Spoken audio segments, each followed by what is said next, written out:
विद्यार्थियों, हिंदी अध्ययनशाला में आपका स्वागत है।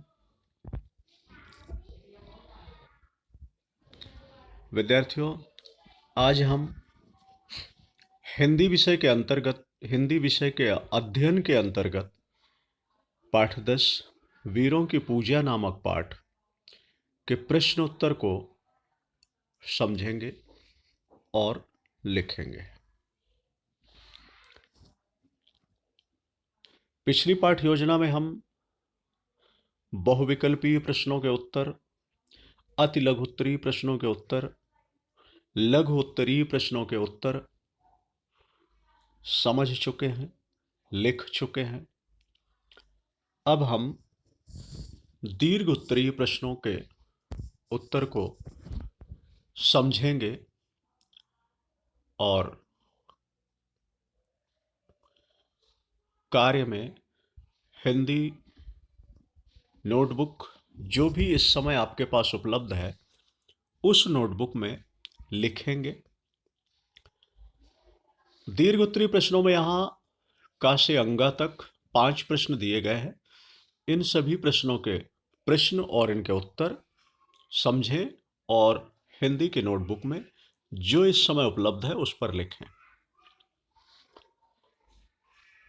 पहला प्रश्न है, सन्यासी पूजा का थाल लेकर कहां जा रहा है, क्यों?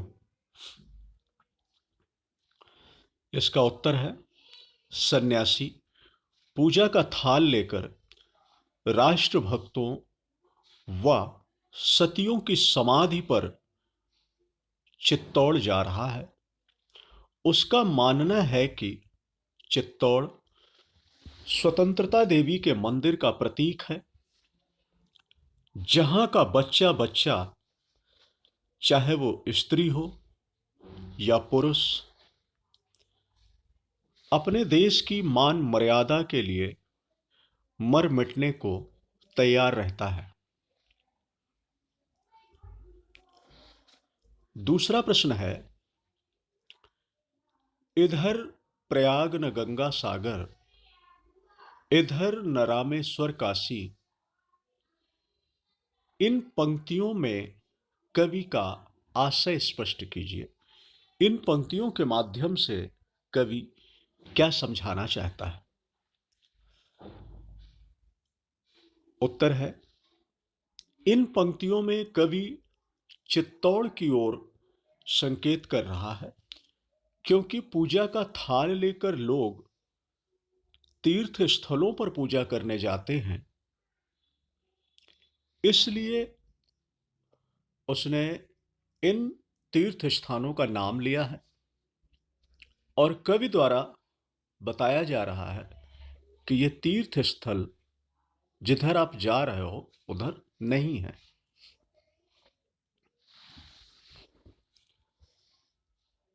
तीसरा प्रश्न है, कवि के प्रश्न पर सन्यासी क्या उत्तर देता है? इस प्रश्न का उत्तर है, कवि के प्रश्न पर सन्यासी उत्तर देता है कि वह तीर्थराज चित्तौड़ देखने की इच्छा रखता है, इसलिए वहां जा रहा है। अगला प्रश्न है, मां बहनों की पावन होली से कवि का क्या तात्पर्य है? मां बहनों की पावन होली से कवि का यह तात्पर्य है कि चित्तौड़ में वीरांगनाएं अपने पति की मृत्यु के बाद जौहर व्रत की प्रथा के अनुसार स्वयं को आग में समर्पित कर देती हैं। अगला प्रश्न है, देशभक्त की आंखें क्यों प्यासी हैं? इसका उत्तर है, देशभक्त की आंखें इसलिए प्यासी हैं क्योंकि वह देशभक्तों और उनकी सतियों की पग धूल लेकर उनका दर्शन करके स्वयं को धन्य करना चाहते हैं। इस प्रकार दीर्घ उत्तरीय प्रश्नों के अंतर्गत का से अंगा तक के सभी प्रश्न और उनके उत्तर संपन्न हुए। अगला प्रश्न है, रिक्त स्थानों की पूर्ति करें। इस प्रश्न के उत्तर को आप अपने हिंदी पाठ्यपुस्तक में ही इसे लिखेंगे। जब ये हिंदी पाठ्यपुस्तक आपको मिल जाएगी तब उत्तर, यदि आप कहीं लिखना चाहते हैं तो इससे कहीं पर नोट कर लीजिए। यदि ये लगता है कि हम उत्तर भूल जाएंगे तो लिख सकते हैं कहीं पर। ध्यान दें, कहाँ चले तुम राम नाम का तन पर डाले। तो कविता की पंक्तियों के अनुसार है, कहाँ चले तुम राम नाम का पीतांबर तन पर डाले। तो ये जो खाली जगह है, रिक्त स्थान है, यहां पर पीतांबर शब्द लिखा जाएगा। यहां किधर है तुम्हारा, कहां चले तुम सन्यासी। कविता की पंक्तियों के अनुसार, यहां किधर है तीर्थ तुम्हारा। ये जो रिक्त स्थान है, यहां पर तीर्थ शब्द लिखा जाएगा। अगले पंक्ति में, चित्तौड़ देखने को मेरी आंखें प्यासी। तीर्थराज चित्तौड़ देखने को मेरी आंखें हैं प्यासी। तो यहां पर तीर्थराज लिखा जाएगा। रिक्त स्थानों के लिए का नंबर में पीतांबर, खा में तीर्थ, गा में तीर्थराज को लिख करके रिक्त स्थानों की पूर्ति करेंगे। इसके बाद छठवां प्रश्न, सातवां प्रश्न और आठवां प्रश्न। छठवें प्रश्न में कहा जा रहा है, कविता के अंतिम 4 पद लिखिए। इस प्रश्न को नहीं करना है। प्रश्न संख्या 6 नहीं करेंगे। कविता के अंतिम 4 पद जो भी हैं उन्हें आप पाठ्यपुस्तक के माध्यम से ही पढ़ लें, उन्हें लिखना नहीं है कहीं। प्रश्न संख्या 7 कहा जा रहा है, निम्नलिखित प्रश्नों का निम्नलिखित शब्दों को वाक्यों में प्रयोग कीजिए। यहां पर का से अंगा तक 5 शब्द दिए हैं। इन 5 शब्दों में आपको वाक्य प्रयोग करना है।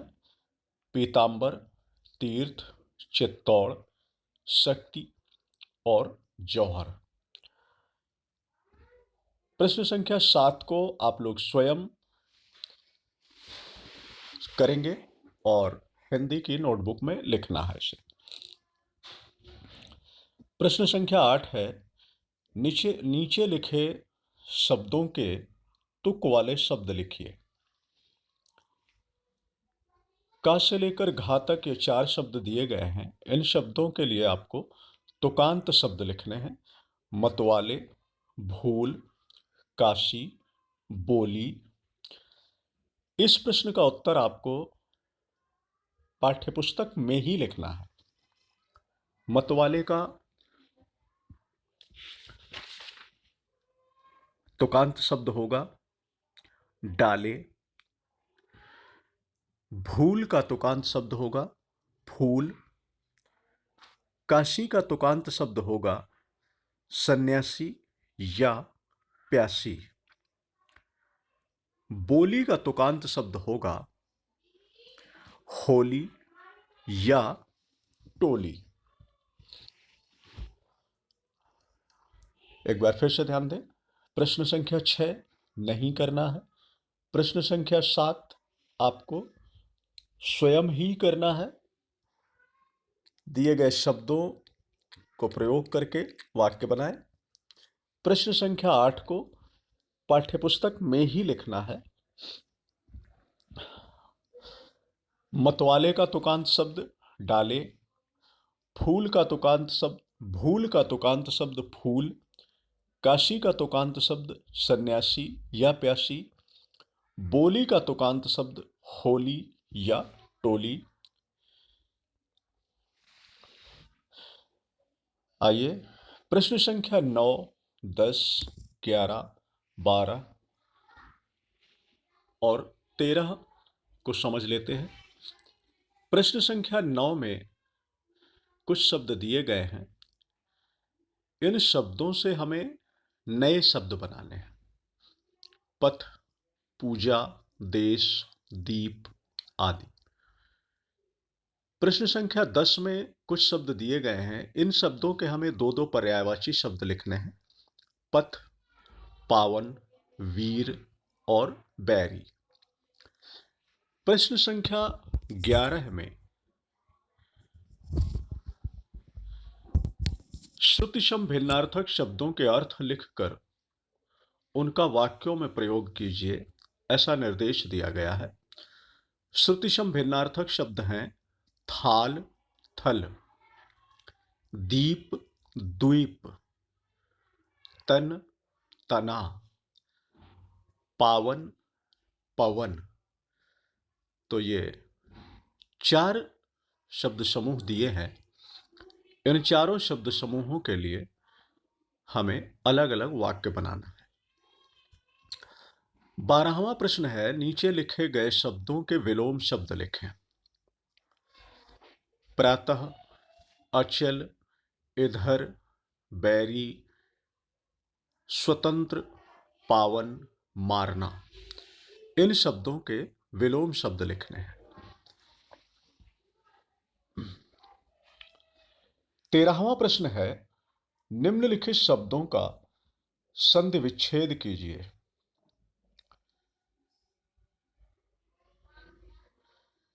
शब्द है पीतांबर, रामेश्वर, हिमालय और महेश्वर। तो 9 से 13 तक ये प्रश्न और इनके उत्तर हमें लिखना है। आइए उत्तर समझ लें। प्रश्न संख्या 9, निम्नलिखित शब्दों से नए शब्द बनाइए। तो पथ से नए शब्द बनेंगे पथभ्रष्ट, अग्निपथ, राजपथ आदि। आप लोग और भी दूसरे शब्द बना सकते हैं और लिख सकते हैं। अगला शब्द है पूजा। इस शब्द से बनने वाले शब्द हैं देव पूजा, अग्नि पूजा। अगला शब्द है देश। इससे बनने वाले शब्द हैं प्रदेश, विदेश, स्वदेश। अगला शब्द है दीप। इससे बनने वाले शब्द हैं दीपदान, प्रदीप, दीपावली आदि। प्रश्न संख्या 10 कहा जा रहा है दो दो पर्यायवाची शब्द लिखिए।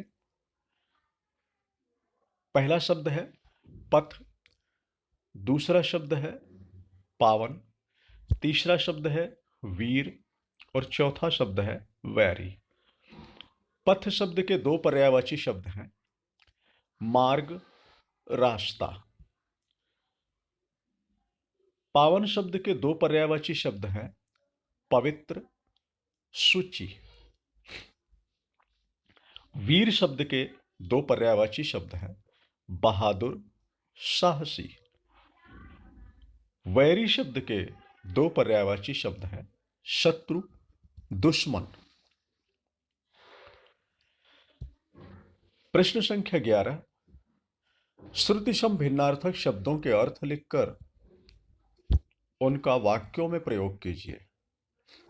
थाल, थल। थाल के लिए वाक्य है होली के त्योहार पर गुलाल के थाल भरे जाते हैं।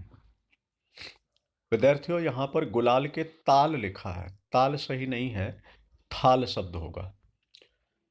थल शब्द के लिए वाक्य है, थल सेना का मुख्यालय नई दिल्ली में है। दीप, द्वीप।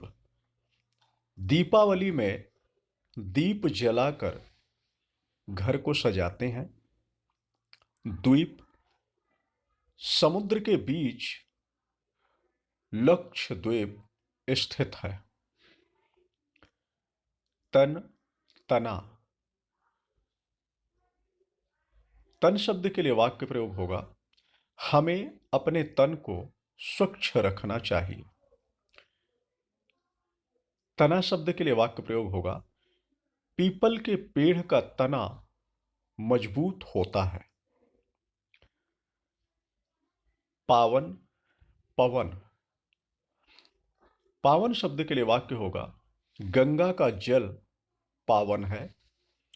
और पवन शब्द के लिए वाक्य होगा, मलय पवन धीरे धीरे बह रही है। इस प्रकार ये श्रुतिशम भिन्नार्थक शब्दों के लिए वाक्य प्रयोग पूर्ण हुआ।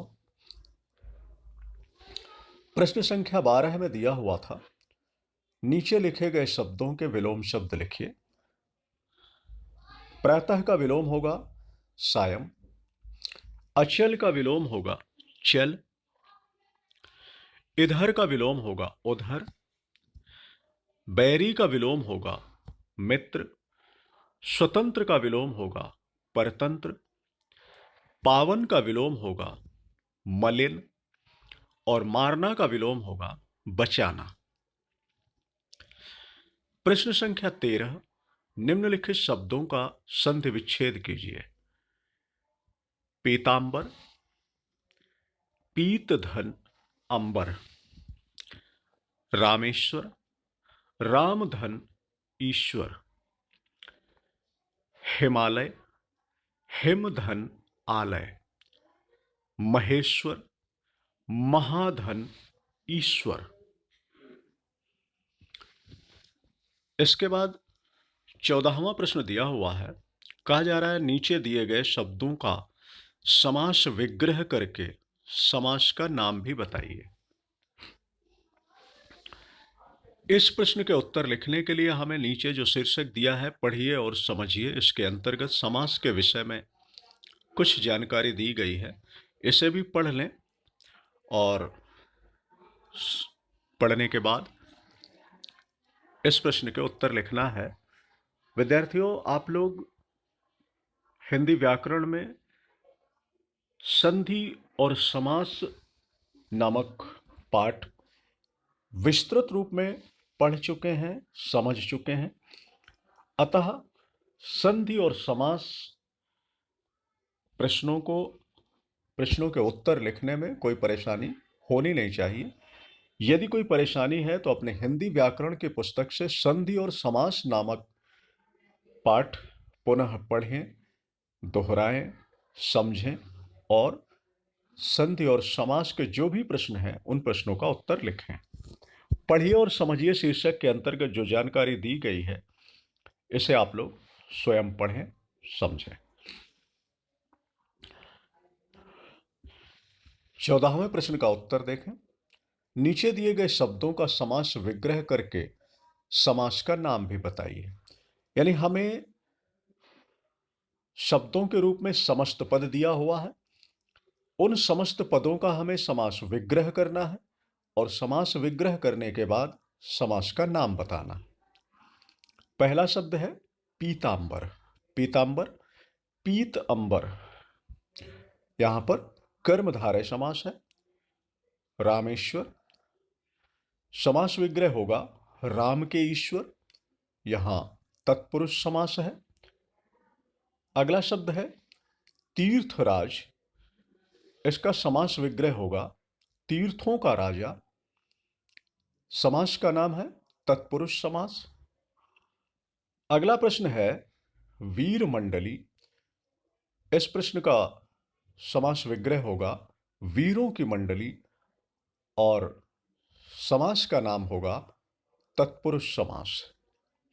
अगला समस्त पद शब्द है चक्रपाणि। चक्रपाणि का समास विग्रह, चक्र है हाथ में जिसके, अर्थात विष्णु। इसका समास विग्रह होगा बहुव्रीहि समास। तो इस प्रकार 14वें प्रश्न का उत्तर संपन्न हुआ। अब आइए आपको क्या कार्य करना है, ध्यान दें। प्रश्न संख्या 5 और 8 के उत्तर आपको पाठ्यपुस्तक में ही लिखना है। जब ये पाठ्यपुस्तक आपको उपलब्ध हो जाएगी तब आप इन प्रश्नों के उत्तर पाठ्यपुस्तक में लिखें। यदि आपको लगता है कि आप उत्तर भूल जाएंगे तो इन उत्तरों को कहीं पर भी रफ कॉपी में या हिंदी की जो भी नोटबुक इस समय आप प्रयोग में ला रहे हैं उसमें लिख सकते हैं। यदि नोटबुक में लिख रहे हैं, कहीं भी लिख रहे हैं, तो उसे वापस पाठ्यपुस्तक में जरूर लिखेंगे। प्रश्न संख्या 7, 9, 10, 11, 12, 13 और 14 को हिंदी की नोटबुक में लिखें। यानी 7, 9, 10, 11, 12, 13, 14 ये सभी प्रश्न और इनके उत्तर आपको हिंदी की नोटबुक में लिखना है। इसके बाद कल्पना तथा अनुमान, मूल्य आधारित प्रश्न, रचना एवं अभिव्यक्ति, इन शीर्षकों के अंतर्गत जो भी प्रश्न हैं उन प्रश्नों में से किसी भी प्रश्न का उत्तर आपको नहीं लिखना है। और इसी के साथ ही आज का अध्ययन क्रम यहीं समाप्त होता है। धन्यवाद।